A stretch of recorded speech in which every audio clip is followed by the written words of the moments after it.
A gente volta falando de eleições de novo. Agora há pouco a gente fez uma análise do número de mulheres eleitas em relação ao total de vagas. E agora a gente vai repercutir a distribuição em termos de raças. Vamos para a tela mais uma vez, tem números para a gente dar uma olhadinha aqui.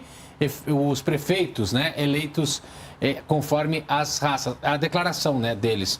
Então, 0,22 se dizem amarelos, brancos 65,71, indígenas 0,16.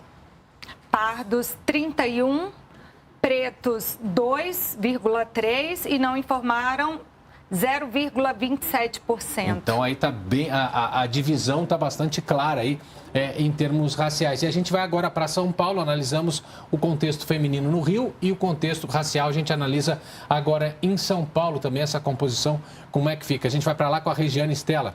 Oi, Regiane, boa noite. Oi, Yara. Oi, Guilherme. Boa noite a vocês, boa noite a todos. Pois é, e apesar desses números ainda serem bastante discrepantes, acredite, a situação já foi muito pior.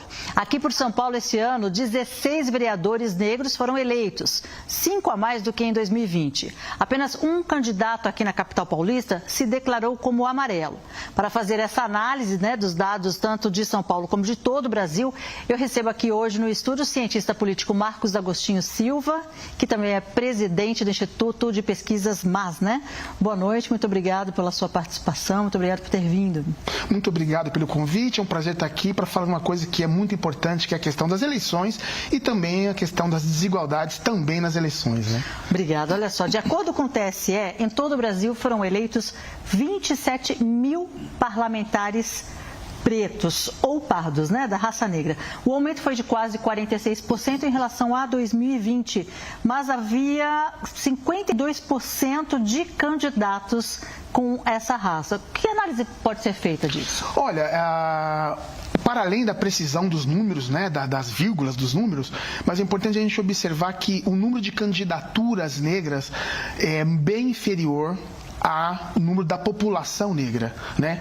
E mais ainda, o aumento de número de candidaturas negras não necessariamente acompanha o aumento de eleitos negros, né?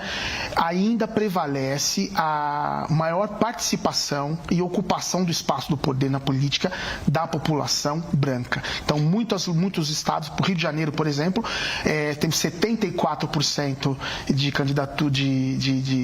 candidaturas brancas contra 42% de população branca, né? Então, a defasagem é bem gritante. E quando a gente fala de mulheres negras, a situação piora ainda mais. Olha, a questão na verdade, ainda é porque as mulheres passaram a votar um pouco mais tarde do que os homens no geral, e a população negra passou a votar um pouco mais tarde também, porque um dos critérios para ser eleitor era ser alfabetizado. Se a população negra ficou durante muito tempo sem frequentar a escola, então daí as consequências dessa defasagem. Só que ao mesmo tempo são as mulheres que estão revolucionando a política no sentido de candidaturas afirmativas, candidaturas negras que vêm com o objetivo de combater o racismo e com o objetivo de diminuir as desigualdades. Elas são a vanguarda hoje na política no Brasil. Como que elas conseguem isso? Com mobilizações? Olha, por necessidade mesmo, assim como muitas coisas acontecem com a população negra e sobretudo com as mulheres negras. Né? Elas se unem em comunidades? Veja só, existe uma militância negra muito forte, teve candidaturas da Simone Nascimento, por exemplo, do MNU em São Paulo, tem candidatura em Rio de Janeiro, candidaturas em Salvador, vários lugares, né?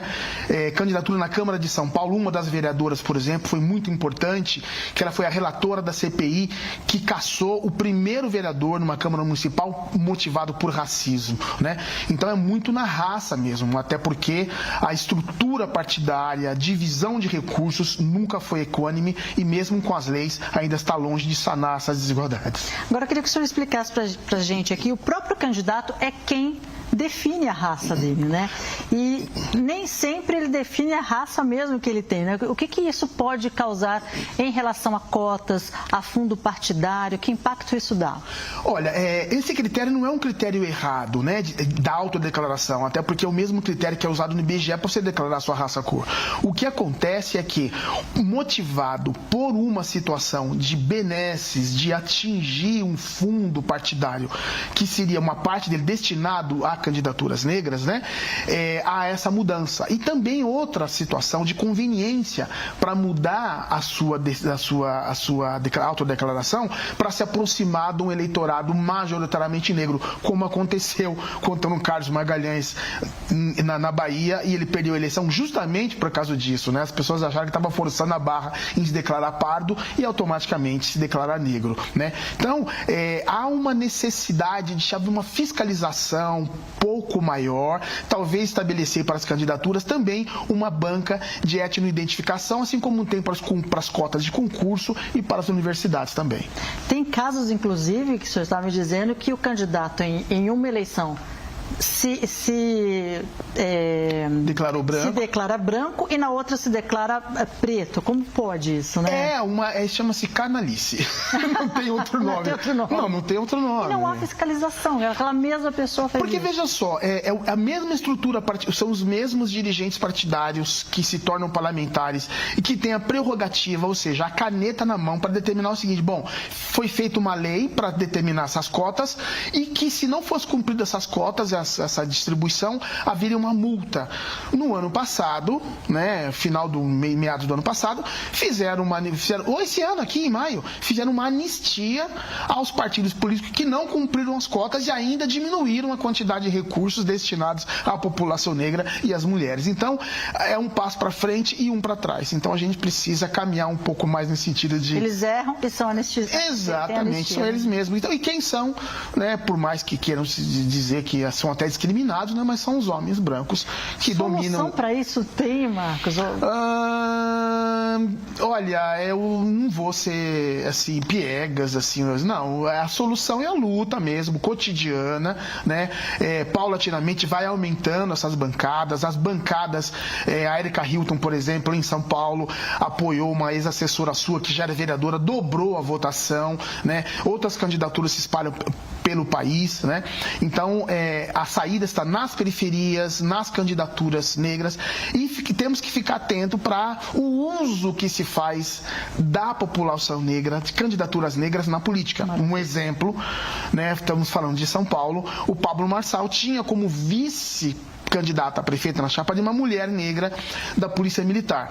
Então, veja só, uma candidatura negra, ela tem um objetivo, né, deveria ser, para lutar pela diminuição das desigualdades e reconhecer essas desigualdades.